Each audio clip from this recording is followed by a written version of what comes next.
นี่แหละซ้ำนี่ซ้ำนั่นจะดี หวานนึง ซ้ำนี่แหละ ซ้ำนี่แหละเนาะ ซ้ำนี่แหละแต่เว้าประเด็บประแดบเว้าโอ้พี่น้องเอ้ยซ้ำอยู่ไฟไหม้บ้านเว้านะคือยังก่อนลืมแหละ คือมอม มอมเนาะ มอม มอม มอม มอม มอมน้อง มอม เสียงสูงๆเลยนะ เด้อมอม มอม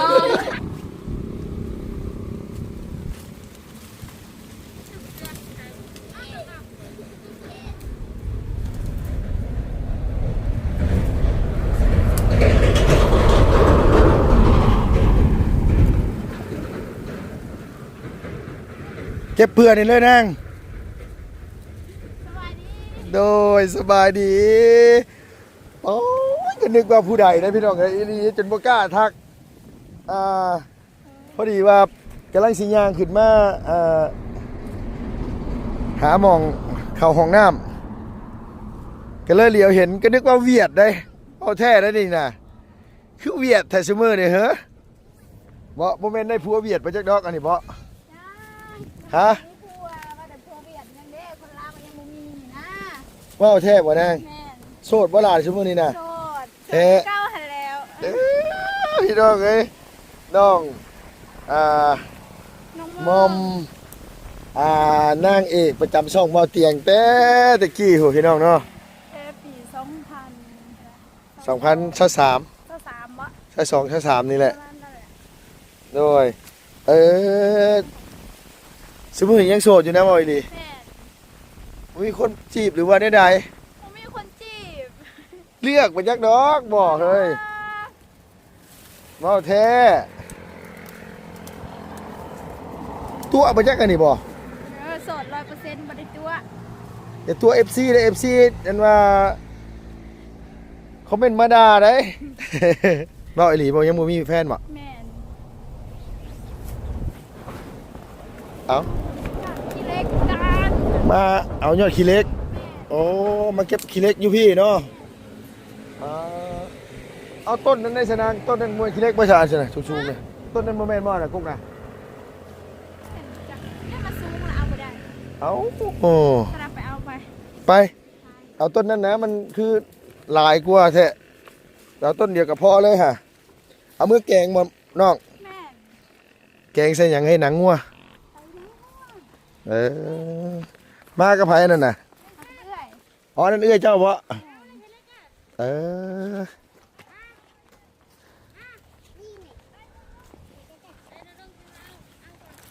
นี่เด้ต้นนี่นะ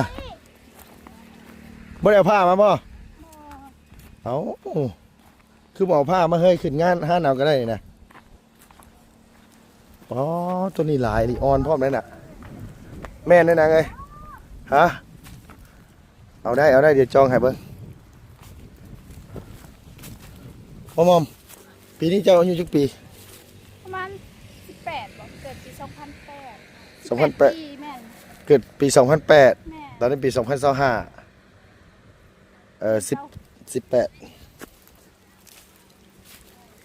ตอนที่เอ็นมาชุมลุงพ่อเจ้าตะกี้เจ้าอายุเท่าไหร่นางตอนนั้นน่ะ จักจำบ่จือ ประมาณ13 14คิดว่าประมาณนั้นเนาะนางเนาะตอนนั้นเนาะเพราะว่าตอนนั้นน้องเพิ่นยังเป็นสาวละอ่อนอยู่พี่น้องเอ้ยตอนนี้ก็ยังเป็นสาวละอ่อนคือเก่าอยู่อันนี้บ่แม่นว่าตัวอ้วนขึ้นเด้อเป็นว่าเพิ่นใส่ชุดอันนี้ใส่หลายโต ซื่อๆใส่ลายโต ใส่หลายโตก็เลยคล้ายๆพวกเซาขายกระแลมแหละ แม่นกับแบบช่วงนี้มันหนาวเด้บ่ค่ อ๋ อ อย มันหนาว ขย คือบ่เปลี่ยนไปขายจุ่มจีนซะเฮ้ยเฮ็ดจุ่มจีนเป็นธงขายได้นะโอ้ว้าทุกทางอันว่าเฮือนน้องอันว่าจะดีอีหลาฮู้จักกับเพิ่นบ่ แม่นพี่จักบ้านใกล้ๆกัน บัดลุงถามเพิ่นว่าฮู้จักไอ้หม่อมบ่เพิ่นแบบคือบ่ฮู้เจ้าว่ะ ยันเพิ่นบ่แบบว่ายันเอาหมอมอื่นนะ บ่แม่นคิดว่าบ่แม่นหม่อมนี่ แม่ มันสูงเด้อพี่น้องบ่แม่นหยังดอกคันมีผ้าขึ้นห้านเอาสิขึ้นห้านให้อยู่เดี๋ยวเบิ่งสิจองเอาก่อนนี่อะไรดีวะเอางานนี้แหละเบิ่งมาหาในเกาะกับระเบียบพี่น้องเอ้ย ไปเลยไป หาแต่มาแต่โรงเรียนบ่ผู้น้อยๆน่ะแม่เออ มาหาเอานอกแล้วก็เลยมาเอายอดเค้กเลยไปเลย อ๋อเพิ่นเรียนอยู่ไสนี่น่ะ เนี่ยอยู่บ้านกระดับ เรียนอยู่มันกระลับนี่ แม่น เอาอันว่าอันน้องสาวเจ้าที่ผู้ที่เจ้าได้สารไปอยู่ไส อยู่บ้าน เรียนหนังสืออยู่บ่ ไม่ได้ออกแล้ว ออกเลย แม่น เพิ่นนก็เป็นสาวแล้วบ่นาง แม่นซ้ำกันแล้ว ซ้ำกันกับตัวนะ แม่น โอ้ยบ่ได้ไปเยี่ยมยามเตะหึงเลยพี่น้องเอ้ย บ่เห็นคือกันแหละก็บ่มายามเนาะ คือ บ่ ที่ ได้ ได้ มี ในใจบ่ได้คิดว่ามาพ่ออยู่นี่เด้ เว้าอีหลีโอ้โหว่าบ่ได้คิดว่าตัวยังสิรอดมาฮอดป่านนี้นะ คิดว่าค่อยเอาเมียแล้วบ่ เอาผัวเอาเมีย ผัวลืม เอาเมียเขากัน เอา เนาะ ผัว โอ้จักพ่อจะบ่ได้ผัวดอกพี่น้องเอ้ยจะว่ามักไม่ยิงน้ำกันมาจักลอกอันนี้บ่เอ๊ะนางอันนี้มักไม่ยิงน้ำกันแน่ๆเลยจักพ่อจะบ่ได้ผัวบ่แปลกหรอกว่าแต่บ่มีคนเอาที่ไหนได้บ่แม่นอันอยากได้เมียโอ้อยากได้เมียก็บ่บอกกันเว้ยเนาะผู้บ่าวเขาสิบ่ได้เห็นว่าอกหัก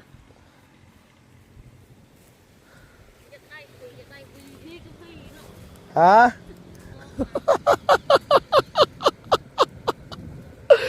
โอ้โดนโดนอันนี้เนี่ยเอื้อยเจ้าแท้ๆป่ะ บ่ พี่นางอ๋อ อยู่บ้านเดียวกัน อยู่บ้านเดียวกันเออบ่ได้พ่อกันแต่เหิงไงเด้อพี่น้องเอ้ยปกตินี่นะคนทั้งนี้นะสิบ่ค่อยรอดฮอดอายุ18นะแต่เก่าหั่นน่ะงามๆคือเจ้าเลย แต่ผู้เดียวข่อยได้ ฮะ มีแต่ผู้เดียวข่อยยังบ่ได้เอาผัว ตัวงามเลยตัวเลือกนางเอ้ยตัวน่ะ บ่ได้ เลือกอันนี้หม่อมตัวใดบ่เลือกบ่แม่นน่ะบ่แม่น ยังบ่พอคนเด้ ฮะ บ่พอแบบ ยังบ่พอคนที่เฮามักก็นั่นแหละเลือกนั่นน่ะเขาเอิ้นมาเลือกอยู่บ้านลุงน่ะเขาเอิ้นมาเลือกฮะเอิ้นมาเลือกล่ะเอ้ยนั่นน่ะอยู่เฮือนจักคนซุมื้อนี่ 7 คน อยู่7คนจะมีน้องจักคนนั่นล่ะ มีน้องสาว น้องสองมีอีนางติดเจ้าหั่นน่ะกับอีก ผู้หนึ่งผู้ชาย ผู้หนึงผู้ชายเนาะน้องชายหล่ะเจ้าเนาะ แม่ ใหญ่เป็นบ้าวแล้วบ่นั่นก็ได้ ประมาณ9 ปีบ่ 9 ปีเนาะพุ่นน่ะเนาะ 8 ปี 9 ปี โอ้ตอนนั้นเรายังน้อยๆนึงเนาะพี่น้องเอ้ยตอนที่ว่าทางทีมงานเขาหาเพิ่นเรื่อยๆตะกี้โอ้นางเอกของซ่องเลยเด้อพี่น้องเอ้ยตะกี้น่ะโอ้ซุมื้อนี่เพิ่นห่างหายเพิ่นไปขายกระลงกระแลมได้ช่วงหนึงหั่นน่ะ แม่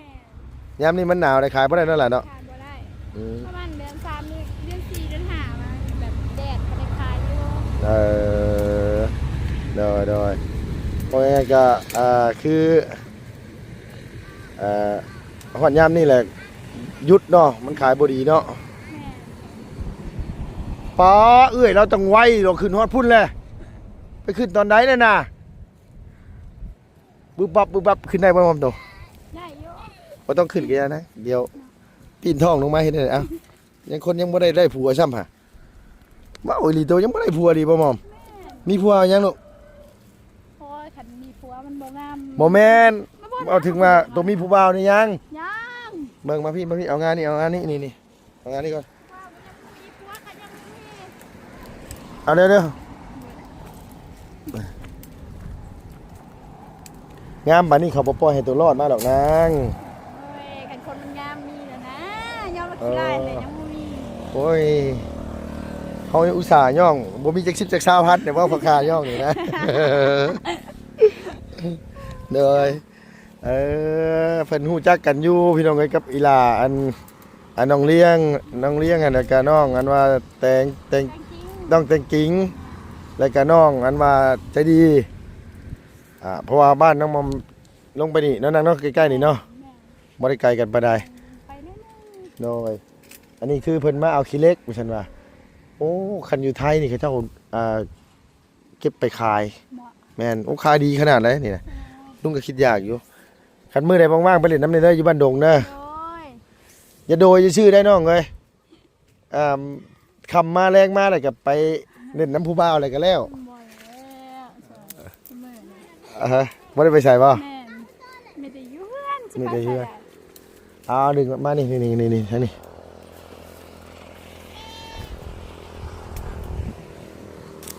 บ่ได้คิดว่าน้องเพิ่นสิรอดแบบเป็นยังเป็นผู้สาวอยู่ได้อพี่น้องบ่ได้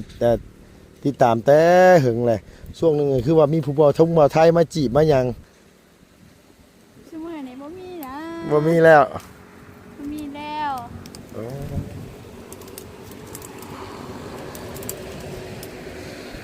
ขี่รถจักรมาบ่ แม่ เขาคือบ่เห็นบ่หรือว่าเขานั่งอยู่รถบ่เห็นว่าพากันเก็บขี้เล็กเซลๆอยู่พี่น้องเอ้ยกำลังว่าสิย่างมานี่เห็นน้องเพิ่นพอดีเมาตัวเพชรจมูกมาใหม่บ่ บ่ บ่ได้เห็นบ่จมูกธรรมชาติบ่ ธรรมศาสตร์ คืองามเลยนางจมูกตัว20,000 ทุกคนมันจะงามเนาะ เนาะย่องอุตส่าห์ว่าสิพอได้เลี้ยงน้ำกับบ่เลี้ยงจักเที่ยได้พี่น้องเอ้ยนี่นะงามไม่ดีจากใจเลยจากใจเลย จงหาเงินได้ บ่ สิเอาให้แค่ นี่ตัวนี้แต่น้องเพิ่นยังน้อยๆตะกี้ให้เป็นแต่แพงพี่น้องเอ้ยเพิ่นน้อยๆซับน้องซับน้องใจดีนี่แหละเป็นนางเอกของช่องเพิ่นไปแปลภาษาให้ตะกี้น่ะเว้าลาวเก่งขนาดเลยบ่มอมตัวเว้าลาวเป็นแต่อายุจักปีนะ ประมาณ10 ปีบ่ประมาณนี้นะ ตัวเฮียนมาแต่ใช่คนอื่นคือเว้าลาวบ่ได้แต่ตัวคือเว้าได้ พ่อคอยเป็นผู้ไทย พอจะเป็นคนผู้ไทยได้เนาะ แม่คอยเป็นคนลาวเราเถิด แม่จะเป็นคนชนชาตินี่เนาะ มันน่ะคอยเว้าได้ เพราะว่าพ่อพาเว้า แม่ พ่อเจ้าก็เว้าภาษาชนชาติเป็นบ่นะเว้าภาษาเราเทิงเป็น แม่ พ่อเจ้านะ แบบเว้าประจำนั่นน่ะแบบเว้าภาษาเราเทิงทำบ่ค่อยได้เว้าลาวเลย พ่อย่าชวนหลายแล้วสิเว้าภาษาเราเทิงนํกัน เว้าผู้ไทยก็ได้ พ่อเจ้าเป็นคนผู้ไทยนี่คือเราเป็นคนอยู่บ้านไหนวิละ อยู่บ้านอันเมืองแสน อ๋อ บ้านเมืองแสน พ่อเจ้าเป็นคนเมืองแสน ใกล้กับบ้าเมืองจันทร์ โดยฮู้อยู่โดยอยู่บ้านเมืองแสนพ่อตัวเป็นคนบ้านเมืองแสนเนาะ แม่ เป็นคนลาวแท้ๆเลยเป็นคนผู้ไทยพี่น้องเอ้ย ไทย ส่วนหลายบ้านเมืองแสนสิผู้ไทยหลาย ไทยแล้วเว้าไปสิเด้อ ไปซิเด้อมอมเบ้าเป็นบ่ เอาเป็นเยอะแต่น้อยหนึงนี่มีเป็นหลายก็จะว่าสำเนียงผู้ไทยนี่ก็เว้าได้อยู่ โอ้ยคือค่อยบ่แปลกหรอกพี่น้องเอ้ยลุงบ่แปลกว่าน้องเพิ่นเป็นหยังคือแบบว่าหน้าตาคือเป็นแต่แพงง่ายๆซะน้องเพิ่นหน้าตาแอบคือเห็นนี่แหละกับลูกหลานผู้ไทยก็ได้แบบอันนี้แน่โอ้ดุเครื่องเบิ่งตีใส่เสื้อนะ3โตวใส่เสื้อ3โตว4โตวใส่ส่ง3โตว โอ้เพิ่นมันขาว โคตรโฟโอ้โหพี่น้องเนาะคนเฮานี่ก็บ่ได้ย่านว่าอันนี้ได้ผู้บางคนนี่เห็นแบบนี้นี่เอาอีหลีพี่น้องเมื่อกี้นี่ลุงคิดว่าอันว่าสาวเวียดไปแต่ทางไหนนึกว่าสาวเวียดท้องพร้อมได้เมื่อกี้นี่นะ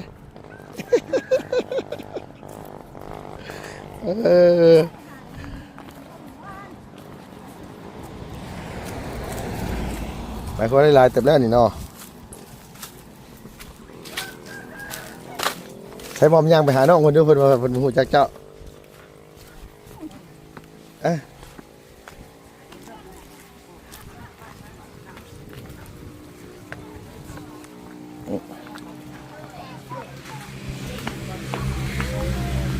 ฮู้จักวะนี่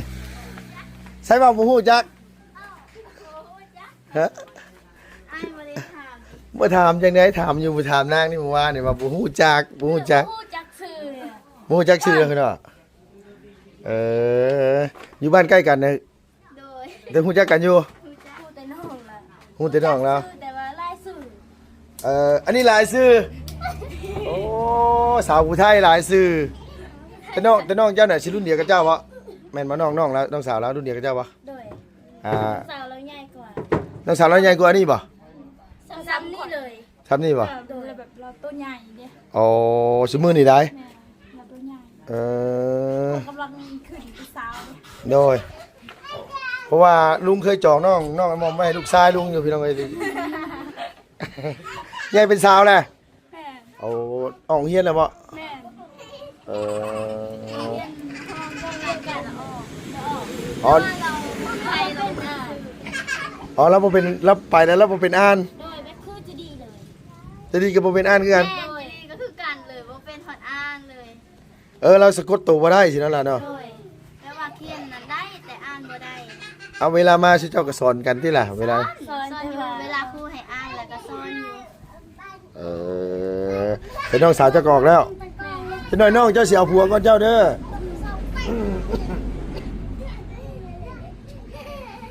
คมขนาดเนาะจมูกเนาะนึกว่าไปเฮ็ดมาใหม่นะ ธรรมชาติ ฮะ ธรรมชาติ บอกว่าตะกี้มันบ่ได้คมปานนี้อีหลีพี่น้อง มันแบบเขาใหญ่เห็นว่าแบบ หน้าเปลี่ยน ใหญ่แห้งกับจ้า เออ อันคิดว่าเสริมบ่แม่คิดว่าเสริมบ่ แม่นตอนแรกคิดว่าเสริมนี่ ธรรมชาติเขาใหญ่เอาเลย โดยตะกี้น่ะทางทีมงานช่างชุมลุงนี่อันนี้นางเอกของช่องเลยนะนี่นายนางเอกของช่องเลยนะนี่นะมาแต่เสียต้องแวะหาต้องแวะกินข้าวกินน้ำน้ำนานๆเนาะตะกี้เนาะมาตลอดตะกี้เนี่ยมาอยู่บ้านดอนแดงบ่ แม่น้องแดง งามขึ้นแล้วเนาะ ฮะชั่วโมงนี้เริ่มเฒ่าแล้วก็หยอก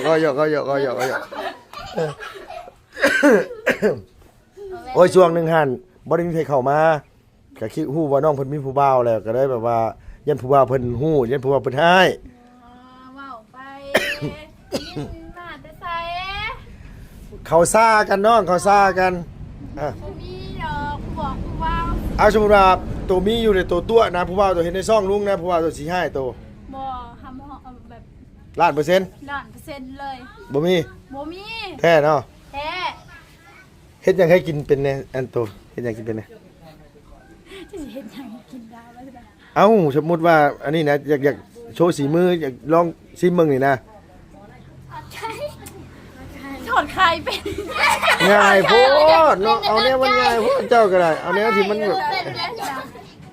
เห็นบอกอยากบอกเป็น เอ้าเห็นยังโคเป็น ที่บ่เป็นแต่งกินมันบ่แซ่บสิล่ะ แต่งเป็นเนาะแต่ว่ามันบ่แซ่บ แม่ พอแต่งลำเทือมูติแต่ก็บ่อยากเฮ็ดเลยบัดนี้เออ แต่งเท่าไรหมูว่าเดี๋ยวบ่แซ่บเนี่ยเขามีความมั่นใจกับการแต่งกินกันเลยบ่ได้แต่ง กับขี้ข้านแน่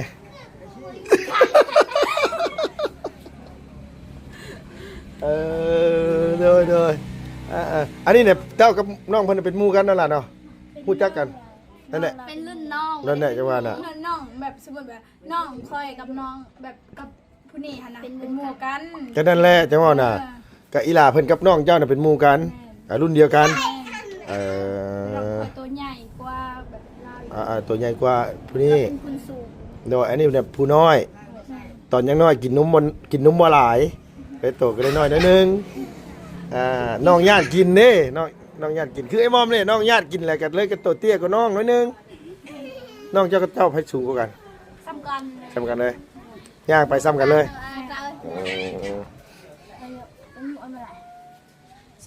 ปีแบบ กว่าละมั้ง 15หนุ่ม ประมาณ15พุ่นแหละน้องเจ้าน่ะฮอดอยู่ เมื่อเวลาเหมือน เพราะว่าตอน ไป18